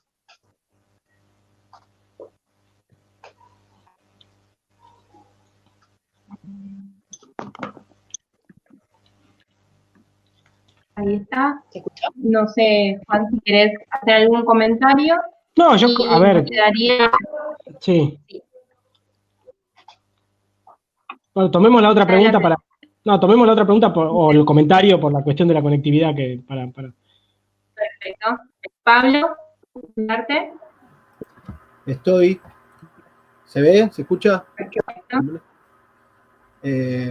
Juan, ¿qué tal? Quería hacerte una pregunta en dos partes, pensando en clave docente. Por un lado, ¿te parece que se puede abordar la revolución haitiana en la educación primaria? Y si la respuesta es sí, ¿crees que serviría un recurso como el samba de Paca Paca? Bueno, bueno, pero es que justo me dio mucha gracia tu comentario, porque a mí me pasó una vez que fui a la Feria del Libro de Carlos Casares, que es un pueblo de la provincia de Buenos Aires, si alguno llega a ser de Carlos Casares, le mando un saludo, que me pareció una historia, una anécdota graciosa, es que yo fui a la Feria del Libro a presentar este libro hace muchos años, y resulta que era la Feria del Libro Infantil. Entonces tuve que presentar el libro a estudiantes de primaria, digamos, ¿no? Y tuve que hacer un esfuerzo gigantesco porque es una historia muy compleja.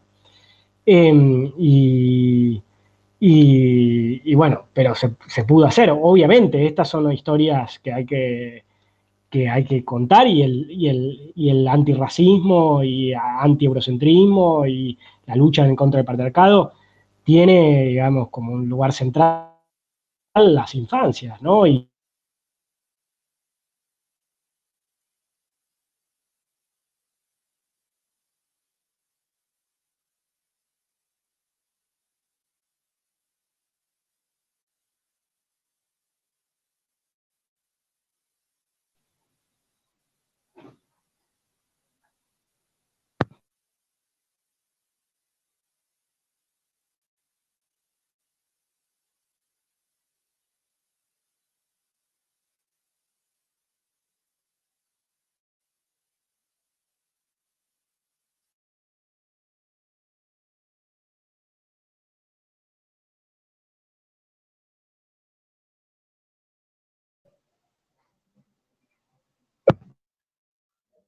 Creo que tenemos un corte, ¿puede ser? ¿ya? Ahora sí, Hola. Creo que ahora sí. No sé si le cortó a todos o a mí solo. No, a todos, a mí también. Ah, bueno. Dale. Bueno, nada, lo que decía es que, por supuesto, esto se tiene que contar para niños y niñas.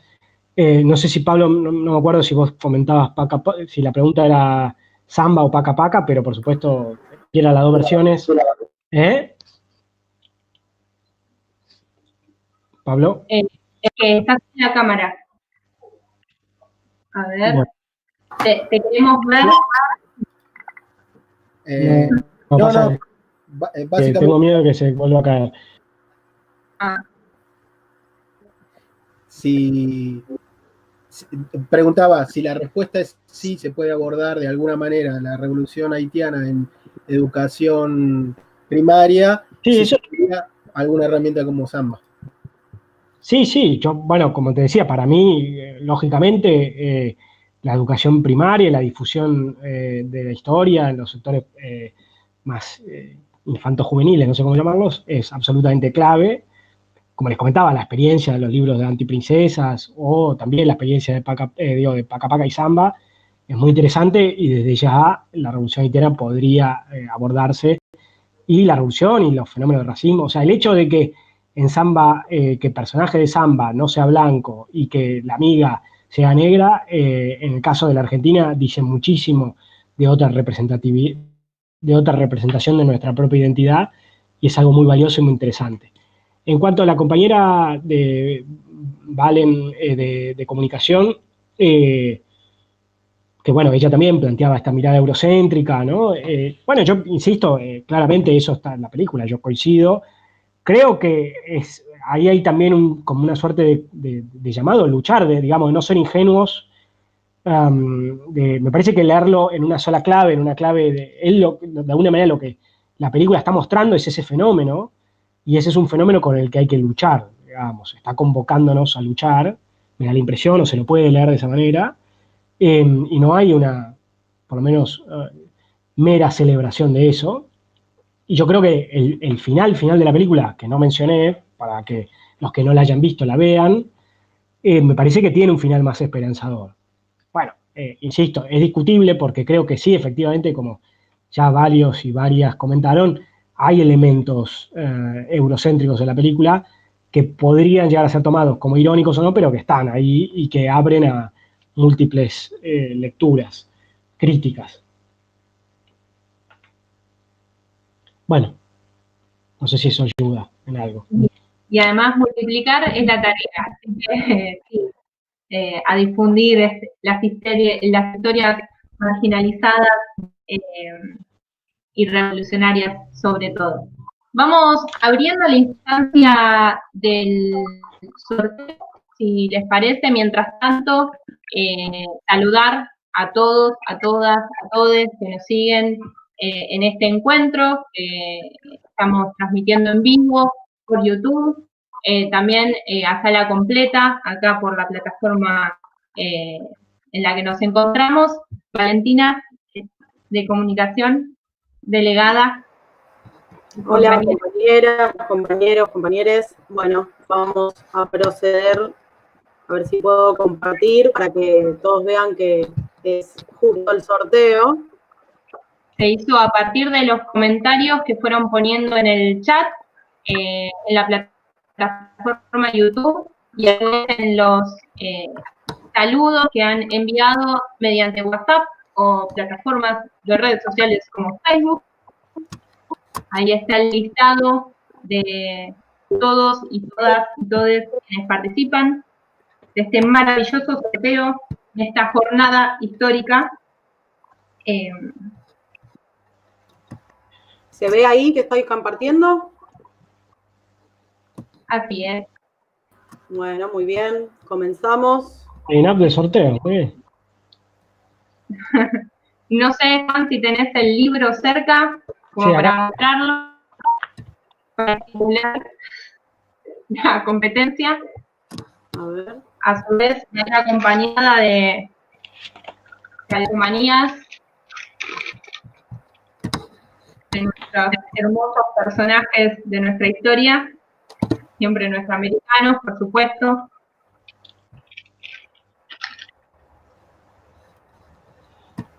Mientras tanto, invitar al próximo encuentro de este ciclo de cine, debate de revoluciones de nuestra América, en donde estaremos viendo, ya pasaremos el link para ver la película durante la semana. El encuentro va a ser dentro de 15 días, sábado también, mismo lugar, mismo horario. La película es José Martí, El Ojo del Canario, para meternos en la sabrosa isla cubana. Tenemos una ganadora, Valeria Valen, no sé si te aplaudís como Juan. Felicitaciones, compañera, no sé si estás en la sala. No, te mandamos un saludo muy, muy grande. Te ganaste un libro en cuarentena. Sí, estoy en la sala. Bien. Bueno, felicitaciones, compañera.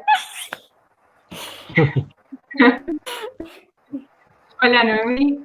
Hola, Valeria. Hola. Hola. Hola. Hola. Compañera de la universidad. Sí, ingresante. En este ingreso tan particular, difícil Sí. carrera. Historia, estoy en la carrera de Historia. Muy bien. Así que bueno, le damos la bienvenida a esta universidad de lucha y de resistencia. Felicitaciones, compañeras. Te lo estaremos enviando a la brevedad, salvando las distancias sociales correspondientes. No hay problema. Felicitaciones y bienvenida. También, bueno, comentar que hicimos estas jornadas de encuentro justamente para que quienes ingresan a la universidad, estimular que continúen, que no se desalienten en estas adversidades que es la historia. ¿Sí, Juan? Le regalamos libros para que se queden.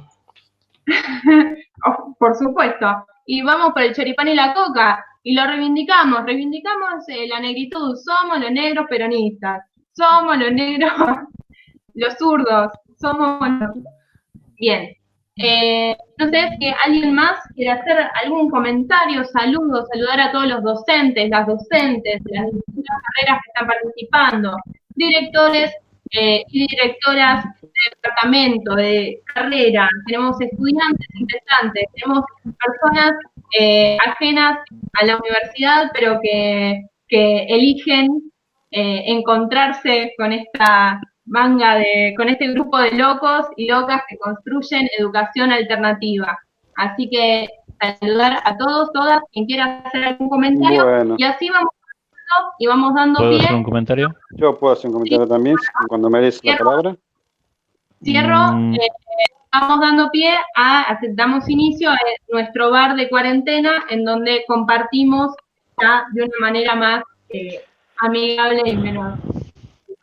Bueno, cuando me des la palabra, quisiera comentar algo. Dale, Sergio. Adelante. ¿Quién, yo, Sergio? ¿Puedo hablar? Sí. Bueno, nada, primero saludar y agradecer a Juan, que le ponga el pecho a las balas de lo que se viene como director de carrera. Saludar a Romy, a Diego, a Pablo, viejos compañeros de cursada y con títulos pendientes, casi todos o todos. Y yo quería recomendar, no sé, por ahí Juan lo conoce, a José Spillman, un librito chiquito, una novela, Bienaventurados los Miserables, no sé si se ve ahí, el libro. ¿Se alcanza a ver ahí? Sí. Bueno, Sí, es un libro breve de 100 y pico de páginas que narra, menos de 100 páginas tiene, narra la lucha y la resistencia en estilo novela del pueblo haitiano. Esa curiosidad nomás para que sea lo literario no sea tan metafórico como fue lo de, sea más realista, digamos, no como hizo Pontecorvo. Gracias a todos de nuevo y nos vemos en la próxima reunión. Bien, buenísimo. Hola, ¿puedo también, hacer un comentario? Adelante. Buenas tardes, compañeros.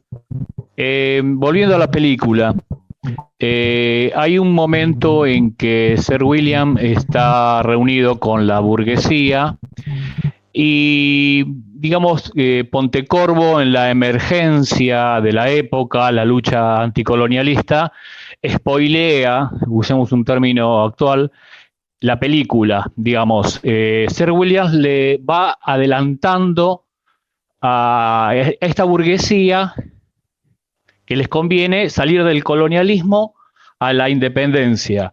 De la independencia pasar al libre cambio, porque eso va a traer libertad de comercio y todas las demás mejoras, ¿no?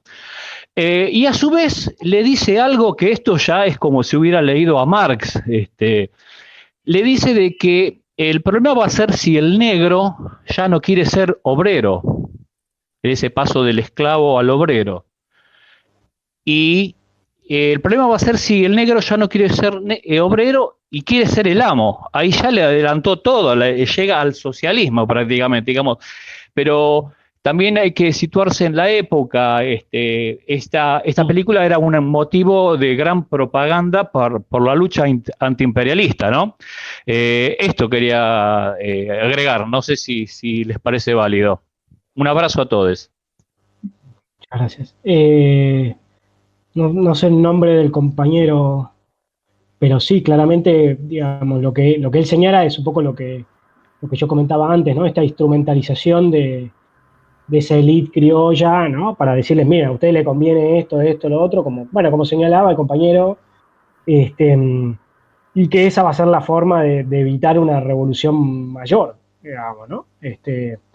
Y por eso yo también señalaba, más allá de las lecturas que se podía hacer, que la película se hace en un contexto de lucha anticolonial y que de alguna manera busca reflejar eso, busca reflejar los peligros de eso y busca reflejar los peligros del neocolonialismo. Claro. Aprovecho también a dar paso y darle la palabra al compañero Marcelo Pastorella, que tenía una información para dar, también a Florencia Greco. A su vez, invitar a todos y a todas a activar las cámaras para hacer una foto, para tener el recuerdo de esta jornada histórica, esta jornada de historia, y bueno, a continuar con los comentarios. Bueno, dale, Flor. Hola, buenas tardes a todos, a todas. Estamos organizando una... Sí, habla Marcelo. ¿Cómo? Dale, bueno. Estamos organizando... Seguí hablando. Estamos organizando desde la carrera de comunicación. Mañana, 7 de junio, es el Día del Periodista. Y tratamos de que entrara dentro de la Semana del Periodista, pero no pudimos. Bueno, el próximo lunes 15 va a estar con nosotros Roberto Caballero, que es un periodista conocido, que fue director de Radio Nacional, y que tiene una mirada interesante acerca del periodismo. Lo invitamos a que pueda venir a charlar con nosotros. El tema con lo que lo estamos convocando es periodismo de investigación, charlar un poco de periodismo de investigación. Pero va a estar abierto a todas las preguntas que quieran hacer, así que están invitados todos y todas a participar. Ahora vamos a escribir en el chat, generamos una cuenta de correo para que se puedan anotar. También vamos a estar sorteando un libro que pudimos comprar en una librería que hace entregas a domicilio, así que el que salga sorteado después va a pasar la dirección del lugar en donde está y le van a llevar el libro a su casa. Un pequeño detalle para la charla. Así que están todos invitados y nos vemos el lunes 15 a las 4 de la tarde, si Dios quiere.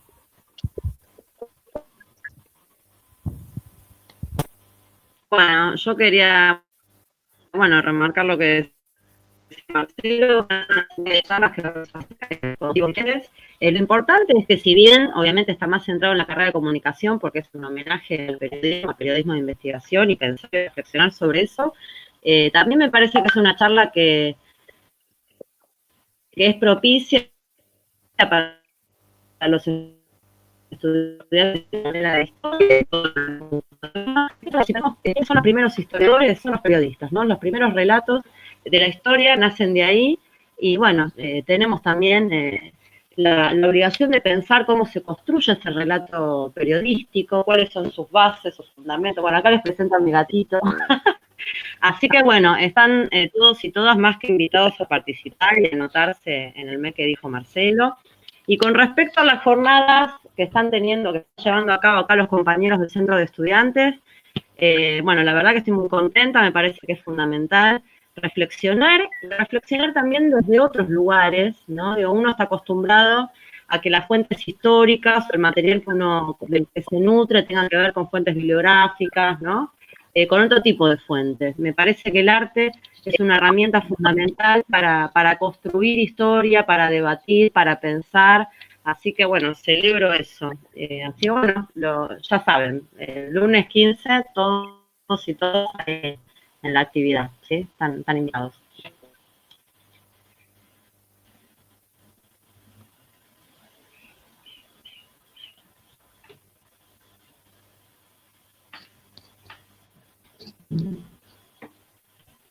Wanda, ¿estás hablando con el micrófono?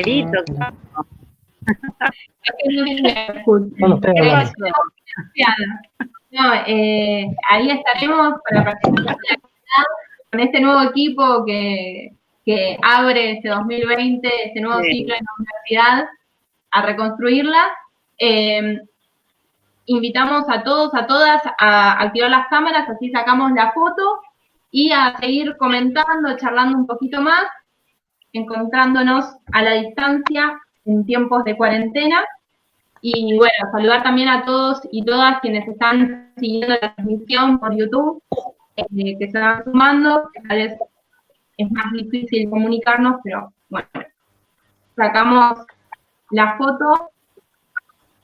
¿Valen? ¿Estabas vos encargada? ¿Comunicación?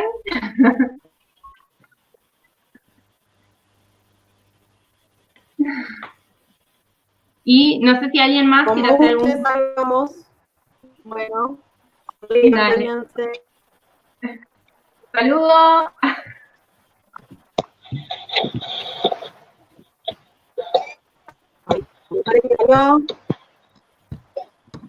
Ahora les comento.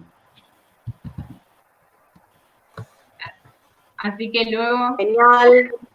Buenísimo. Ahí comunicación al pie del cañón. No sé si alguien más quiere decir algo, quiere comentar. ¿Puedo hacer un comentario? Adelante, comandante. ¿Cómo le va, mi presidenta? Bueno, yo simplemente porque la vez anterior no pude estar y me perdí la oportunidad de felicitarlo a Juan por ser el director otra vez de la carrera de historia.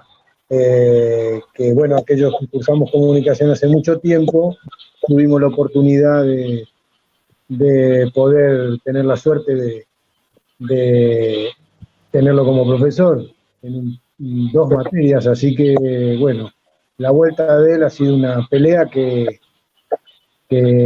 pusimos todos a consideración de toda la universidad, y todo el mundo quería que el compañero Juan estuviera otra vez, si no era al frente, pero que estuviera en historia.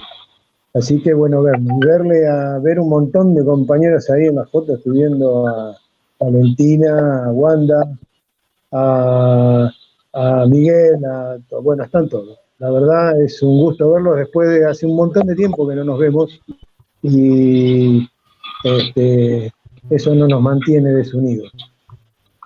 Así que bueno, vamos a ver qué pasa con la próxima, a ver si podemos ser cada vez más. Siempre tenemos que ser cada vez más.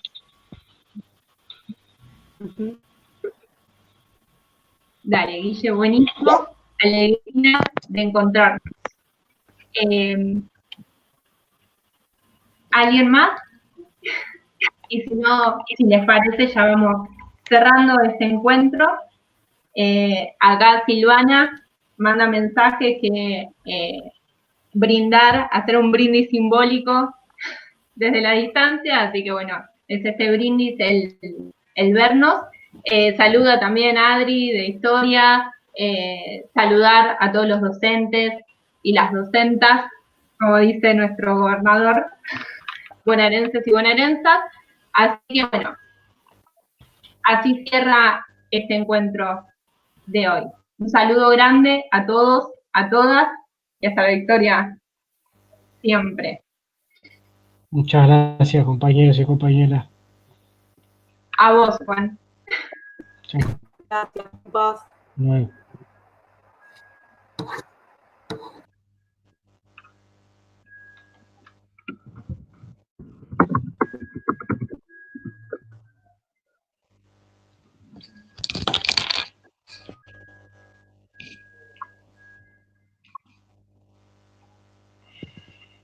Dolores.